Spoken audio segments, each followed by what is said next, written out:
Sometimes there's a moment in motherhood where everything feels like it's falling apart, and somehow something new is quietly being built. That's what today's guest, McNamee from Feeding Littles, found in the middle of the raw, real beginning of becoming a mom. If you've ever felt like life forced you off one path without showing you the next, this one will hit home. Welcome to Mom's Guide to Finding Herself, where we share stories of side hustles and surviving while parenting young children. I'm your host, Chrissy Bold. Let's make motherhood less lonely and help you find joy in being you again. Sometimes life throws us into the deep end without warning. I don't know if it's the birth plan that unraveled, or the job that disappeared right when the bills piled up, or that silent question of, wait, am I even allowed to want something for myself anymore? That's the space we're starting in today, with a mom who didn't just rebuild, but reimagined what life could look like when everything else was stripped away. Megan McNamee is a mom of two, a dietitian, and the CEO of Feeding Littles. She's helped parents raise adventurous, intuitive eaters, and she's the #1 New York Times best-selling co-author of Feeding Littles Lunches and Feeding Littles and Beyond. You may know her from the Feeding Littles Instagram account or the viral Feeding Littles Busy Bag, a play-based restaurant lifesaver for parents everywhere. But before that, she was a first-time mom, laid off at 37 weeks, pregnant, figuring it out like the rest of us. And today, she's sharing the very real, very human story behind it all. Let's get into it. I am here today with Megan McNamee from Feeding Littles. Thank you so much for being here with me today, Megan. Thank you for having me. Today, I want to hear about you and your journey. So tell me, who were you before you became a mom? Oh my goodness. I was a different person, I think, like most of us were. I was a dietitian. I had married my college sweetheart when we were young, 25. And I was working in a job that I didn't really love. And I knew that there was something better for me and something different that I'd be doing. And I just couldn't figure out what that was. And I was always very driven and very task-oriented, hard for me to sit down and relax. Nothing has changed in that regard too much. I just have a lot more responsibility. But I always wanted to be a mom. I always loved babies. And I worked for the Arizona WIC program for a while, which supports women, infants, and children as a supplemental food program. And we were allowed to bring our babies to work until age 6 months. And I hadn't had kids yet. And it was really cool. It was a really great way to support moms. And there was a lot of lactation support and people that would just take your baby for you if you had to go into a meeting. Wow. I think they still do it. It's really cool. It's with the state of Arizona Health Department. And what an incredible that program. was it was my heaven because I got to hold babies. Right. Yeah. You got to be like, I'll take your baby. I was like, I'll take your baby. And that was my first kind of realization, like, I really love babies. Like, this is my thing. And everyone knew that. They're like, oh, you're going to have so much fun as a mom. And I did. I loved having babies. I loved that process. But everything I did prior to Feeding Little started was absolutely preparing me for it. And I just couldn't see it at the time. Yeah. Isn't that amazing? All the little breadcrumbs when you can look back and you have that feeling, that urge in you to do something else, but you don't know what. And then it just all happens. My main project at that job was emotion-based messaging and teaching adults how to communicate nutrition concepts through emotion-based messaging, which is literally what I do now. And teaching people through online education, which was very new even, back then in 2009. So it was wild how much it kind of led into what I do now. But after that job, I worked for a startup that ended up kind of petering out, and I was laid off when I was 37 weeks pregnant. Wow. And that was super scary. And I needed to leave. I didn't love the job. I was very unhappy. And sometimes I think when you're in something hard, it's tough to leave because you need that stability and you can't trust that something better is out there for you.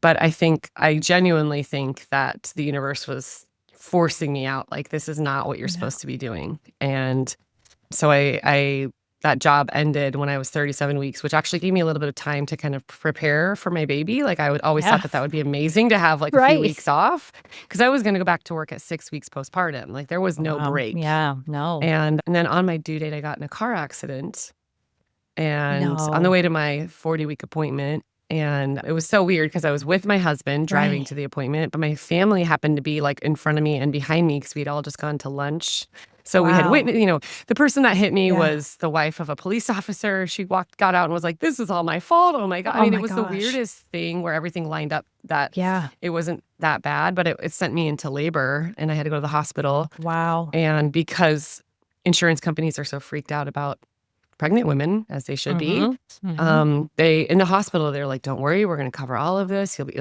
everything, all of your expenses are fine. We're going to cover all No. this." So they wrote me this big check as a Whoa. settlement. And it allowed me to stay home with my baby. And it Oh, allowed me to start working for myself exclusively. I had done yeah. it on the side before, but that's literally how Feeding Little started. I started teaching classes about baby-led weaning at a local birth center Yeah. because I didn't have a job. And I Yeah. was able to start slowly because of that car accident. So That's amazing. it's crazy. And, I look back now, I'm like, oh my gosh, everything was lining up. And I was meant to go this direction. And I really Right. believe that it was like, well, you're not listening to what Right. you're supposed to be doing. So I'm going to make it Right. happen for you. So, Right. Wow. yeah. There's so So much to unpack there. Holy cow. Well, yeah, first it of all, I'm was glad really you're a lot. okay. And the Yeah, baby it was fine. yeah, Everything worked baby out. was fine. She actually stayed in longer. They did a whole bunch of monitoring and Okay. I don't do well with anesthesia. I wanted to try Yeah. unmedicated birth. So Yep. I said, I was like, whatever, if we need to take her out now, whatever we Sure. need to do. Right. But Baby health first. Yeah. she recovered and Yep. I just had to go in for daily monitoring. She stayed in for 8 more days. And I had her then, and she was great. Everything was fine with that, Oh, thankfully. And it was really wild. It really allowed me to have the experience that I kind of had wanted and yeah. didn't realize that Yeah. I needed for me. And I'd always been entrepreneurial. I'd always had multiple side hustles. But then I Right. just had to figure out how to piece it together while still being pretty much a stay-at-home mom. How do I work Yeah. this into when she's asleep? Yeah. So So we that's how it all, all started. right. Like we find these turning points in our lives. Some are as dramatic as a car accident and getting Right, laid right. off, and other Right. are now 37 weeks pregnant, getting laid off. I mean, I feel like that's a peak time for panic mode anyway, right? Uh-huh. We're nesting and worried Yep. about all the things like, oh my gosh, there's actually going to be a human in this house. So Mm-hmm. that panic you must have felt must have been just overwhelming right then. Well, and I knew it was going to happen. You did. Yeah. Got a little bit of indicator that it was because I had to go to my weekly appointment that morning. Sure. And I remember they took my blood pressure and they're like, "Why is your blood pressure so high? You've never had high blood pressure." You're like, And I was well, like, "Well, there's I'm a about to story. walk into my job and get laid off." And they're like, "Oh, okay, we'll check it again next week." Yeah. And it was right. just Yeah. really, it was so Oh. scary to think like, we can't afford our life without me working. And it was Mhm. already going to be such a stretch Yeah. with pregnancy and all the, it's so expensive to have a baby in this country as it is, Yes. even with Yes. insurance. Right. And it was wild. But I now look back at it with so much gratitude because I know I would never be doing Yeah. this. So many days that Yeah. my job can be really hard sometimes because it's hard to put yourself out there and Mhm. receive feedback from the public, and it can pull you down sometimes, but I get to do some really awesome things. And there's times when I'm in meetings developing products or talking to these people I would never get to know Yeah. otherwise. And I'm like, this is so cool. I am so glad. Like, I am so full of gratitude that I get to do this work. And it would have never happened without that really bumpy start. Never. Right. No, never would have. Absolutely not. So I'm curious, how far out of college? So you met your husband in college, Mhm. and how long were you married for before you had your first baby? We were married for almost 4 years. Okay. But we had so been this together was- for yeah. 7 years by the time we got married. Okay. So we had been together for a really Yeah. long time. Yeah, by the time we actually got married. We've been together now 23 years, which is insane, longer than, more than Well, half our lives. right. So that's a different, I think parents don't realize how much their relationship Yeah. might change when they have kids. And we were Yeah. of all of our friends, we were the most established, the people that have been Mhm. together the longest. We'd been married, 4 years is a long time to be married after you've already been together for 7. Right. So by the time we had kids, we were like, we got this. This is easy. But the the financial strain and like the change of Yes. lifestyle with then having a baby on top of that. And I'm such a baby person. My husband is not. Like, he was so out of his element, and our babies didn't take bottles, and it was just Oof. it was hard. So like, it was, if I would go work somewhere, teach somewhere, it was like a battle for him to try to feed them because they Yeah. didn't want to take a bottle from him. So that transition was very hard, and we had a lot of struggles in those first few years. And I Yeah. think it's so easy to look online and look at all these people with these what seems like glowing relationships and their husbands that are these super involved dads that, they seem like they're loving parenthood. I always tell my clients, like, it's not real. You're not seeing a real side of Yep. everyone's life. And Yep. almost everyone struggles in their relationship, at least in some way, when their baby is Yep. born. Yes. It's such a dramatic lifestyle change. Oh, dramatic. Yeah, your lifestyle, your identity, everything has Yes. changed, and now you have this other Yes. human to care for and interact with each other in a different way than you can never prepare for. No.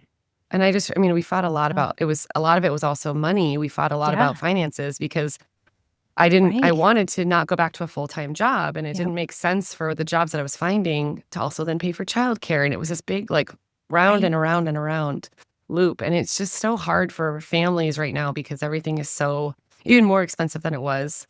Housing is so much more expensive. Childcare is insane. Like, I feel for people that are, walking that early stage of Yeah. parenthood right now because affording it is crazy. But Right.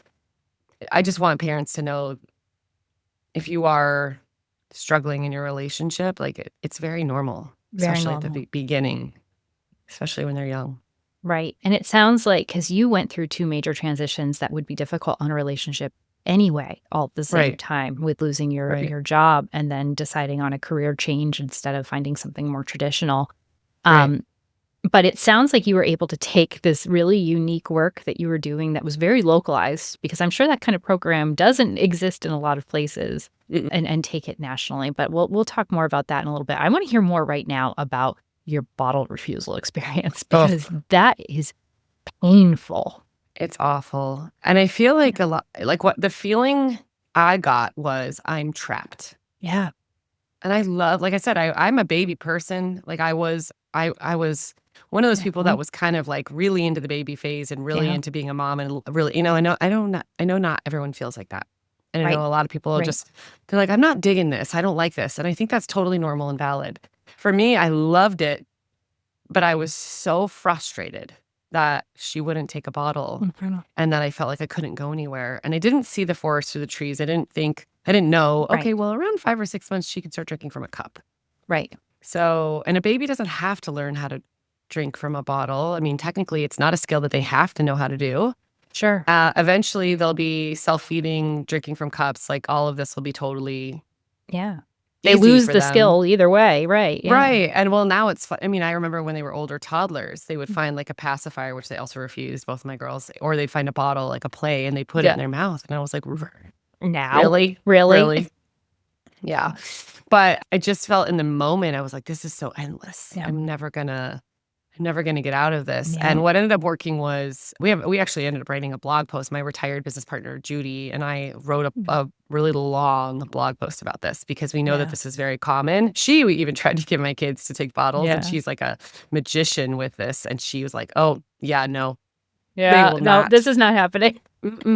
I had really like oversupply and really strong letdown. So I think the bottles were actually more work for them. Right. Yeah. So the only thing that I could find that would work were these really old Playtex like drop-ins that you dropped into the bottle and you could squeeze them. And they don't Okay. even So you were exist like, anymore. I was like squeezing it into their mouth, and that they were like, "Oh yeah, this is what I'm more used to." right. And but it was hard because usually with bottle refusal, babies they won't take the bottle from their breastfeeding mom. They won't. Right.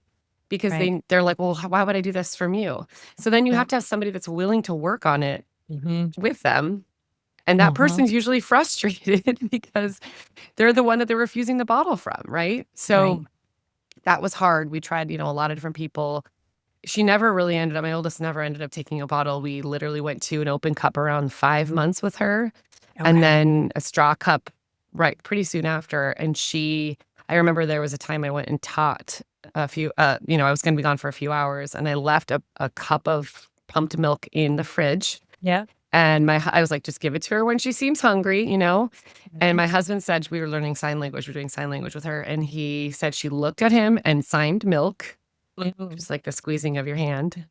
And he was like, whoa, I know what that is. I know what she wants. I And can he do walked over this. I can do this. I walked over to the fridge. We didn't heat it up. It was like, well, we're just going to gave it straight to her, and she started drinking it. And that was the moment where he's like, okay, we can do this. So if I had to leave her from there on, I just left cups. She just Yeah.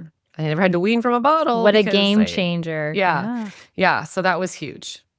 Amazing. Now, though you mentioned that it's only 5 or 6 months seeing the forest through the trees, but man, looking back, isn't it wild to Yeah. think that that was just 5 or 6 months that Yeah. we went through? Like, you feel this sense of urgency. I think because we know it's so short that you Right. wanna do it all. You feel like all of Right. those visions that you had for yourself as you're seeing other moms go back to work. I mean, you were envisioning going back to work at 6 weeks, so Right. you probably had this vision of this mom that you'd be going out and being Mm-hmm. independent and doing all these things, and now all of a sudden you're not what you expected. And Yeah. that's a lot to face on top of everything else, the shame, the guilt, Yeah. the disappointment, whatever it might be. How did you manage that? Or did you just have That's to a get really through good. it? I don't think I did. Yeah, That's yeah, a really good question. I just remember feeling there was a lot of resentment and I just felt like I didn't have a lot of time for me. Like I see yeah. moms now that are, doing a really good job. Not everyone, but some people are really doing a great job of like booking out time for themselves. And I know that takes an immense amount of Mhm. resources to be able to do that, but they're actually like getting their haircut. I didn't get haircuts for like 3 Yeah, years. I got like one a year. yeah. They're going to the gym, they're going on date Mhm, night, like, things that just felt kind of impossible for me. mhm.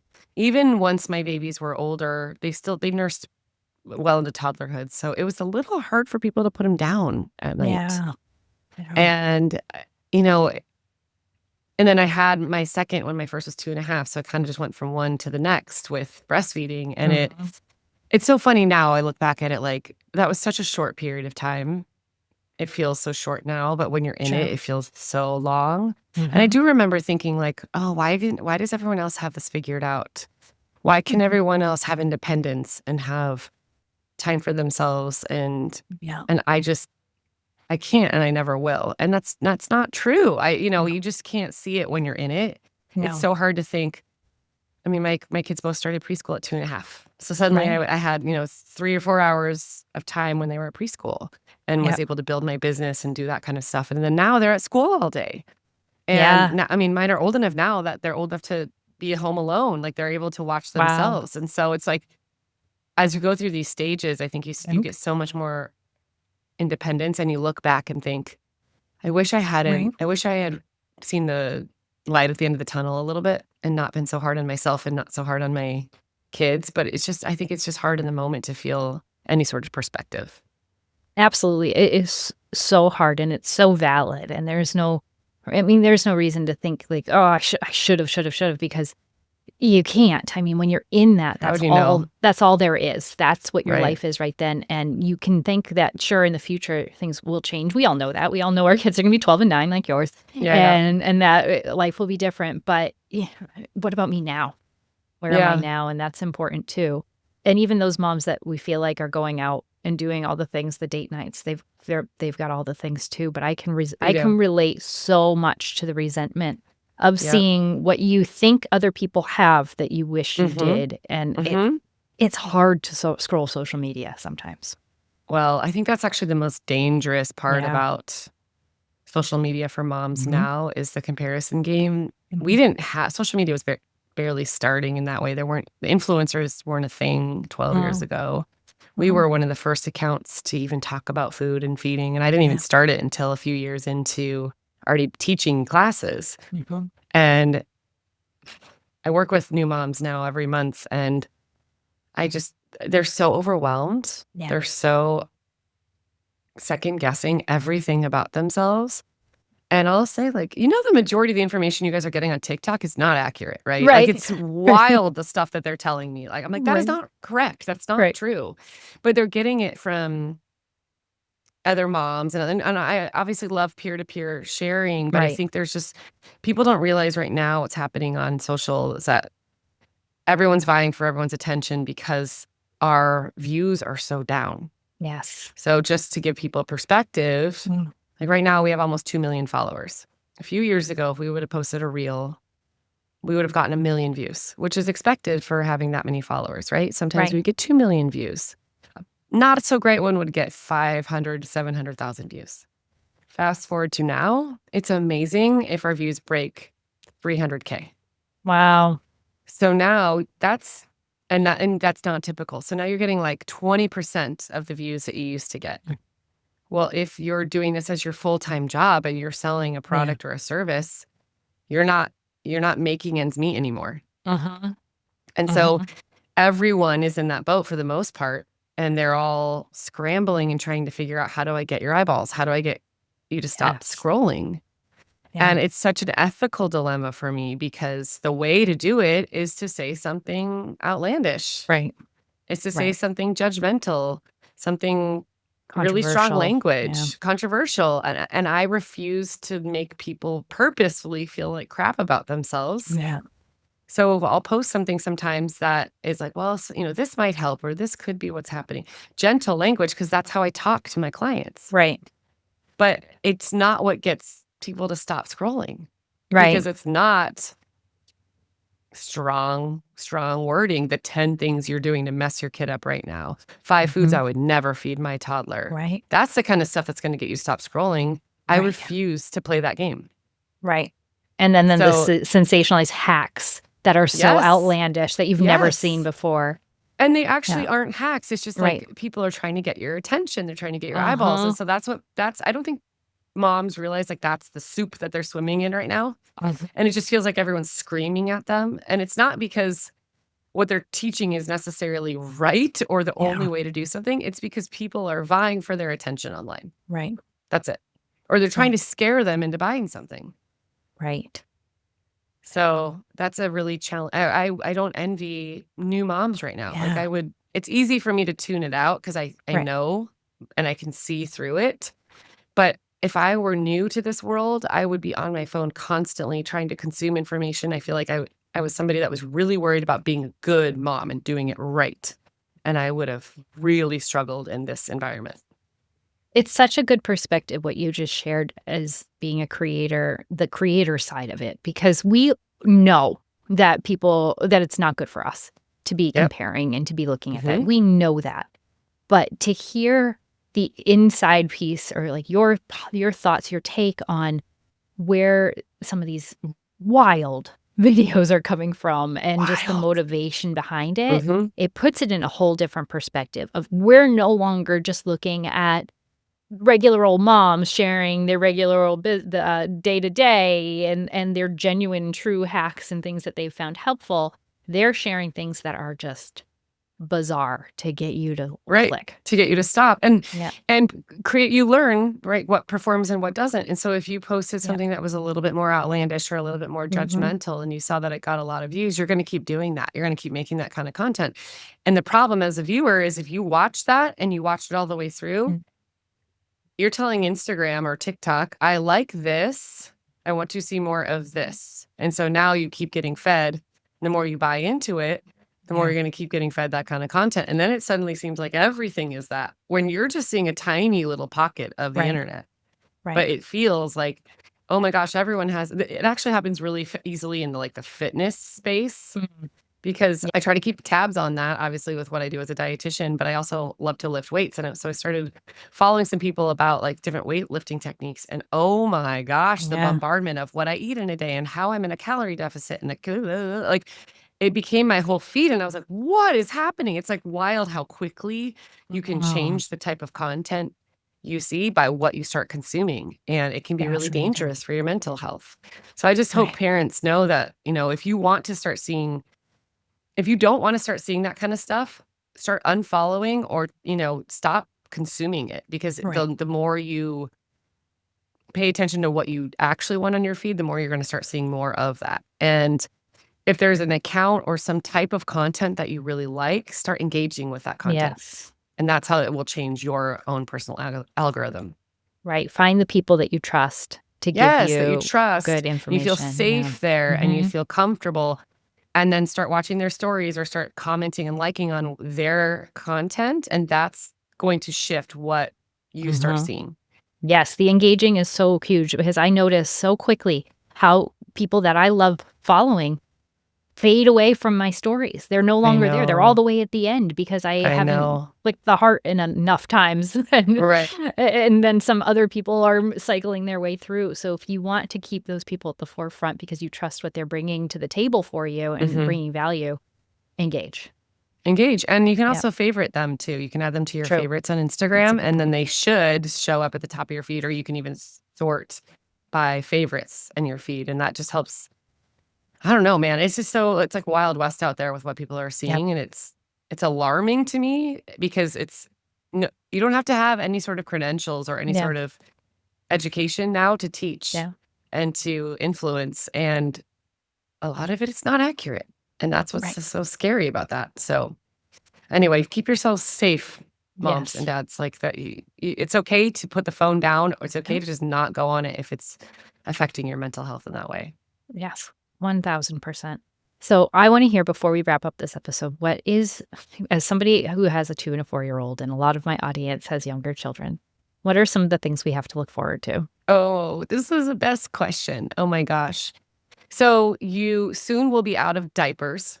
You can go places without worrying about a nap schedule. We go to Disneyland every year, and I don't Wow. bring in when I walk into the park, I bring a belt bag. And that's That it. is it. That is it. I put my water in there. We tend to just like share my water. My kids will drink, or we'll buy water if we need to, or just grab water on the go because we're going on rides. That's another thing. You're going on rides. So Yeah. if you have older kids, you get to do all the fun, big, scary Wow. rides. I mean, not every kid is into that, but my Sure. kids kind of have been forced into that because Yeah.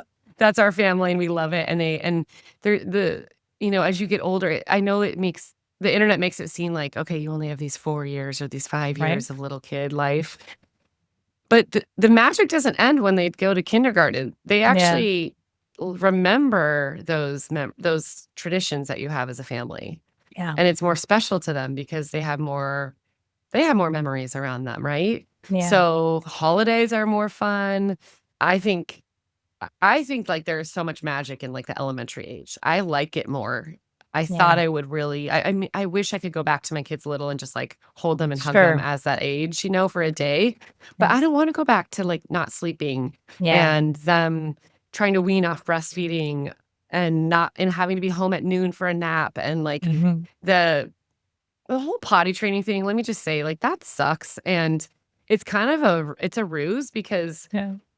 you potty train them, quote unquote, and you put Yep. all this work into getting them out of diapers, but they still have a diaper to go to bed and they still have a diaper sometimes for their naps. Yeah. So like then this whole like diaper thing, to me, it was like, well, why are we even putting all this effort into this? Yep. I would just rather wait till they're completely out of diapers. Like this Yeah. is complete.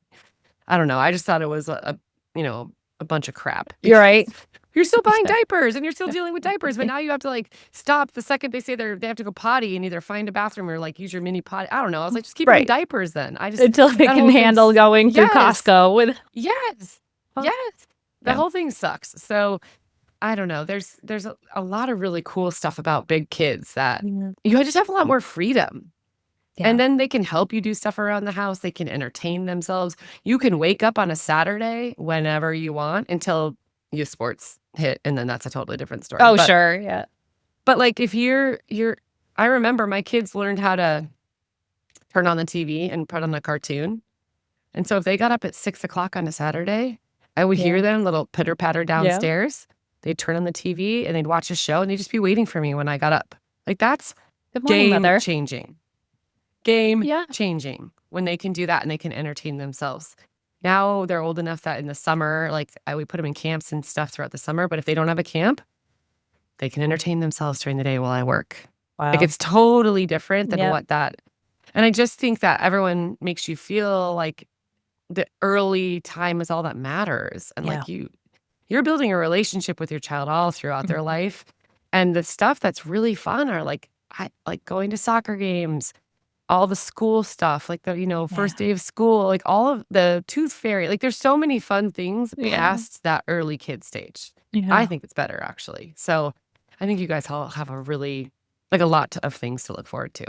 Sounds like the best is yet to come then. So Yeah, absolutely. that's great. Tell us about where we can find you to get more of your gems of knowledge that you have here. Thank you. Yeah, so we're at feedinglittles.com, on Instagram at feedinglittles. We have a course for infants and then a course for toddlers and kids. They're very, low cost courses that kind of give you access to expert advice and everything you would know if you came to see us privately, but just from the comfort of your own home. That's at feedinglittles.com. And then we have a cookbook called Feeding Littles and Beyond. And then our lunchbox book is Feeding Littles Lunches. And we also have a busy bag for like those long restaurant wait times. So we've got a lot of fun stuff if you just head to feedinglittles.com. Well, thank you so much for taking the time, sharing your experience with us today. We'll have you back on the next episode to share more about feeding littles because I have so many questions about that. But thank you very much. Thank you. Thank you for having me. Next week, Megan's coming back, and we're getting into the messy and often guilt-ridden world of feeding our kids. If you've ever spent an hour cutting fruit into star shapes only for your toddler to chuck it across the room, or questioned if chicken nuggets 3 nights in a row makes you a bad mom, you are not alone. Megan's breaking down what feeding littles really looks like and how to bring more ease and connection and trust back to the table. Trust me, you don't want to miss this. If you enjoyed this episode, please take a moment to share with a friend. Make sure you're following the show so you don't miss an episode. Take a moment to leave a 5-star rating and a written review. It really helps other moms find the show so they can get on the path to finding themselves.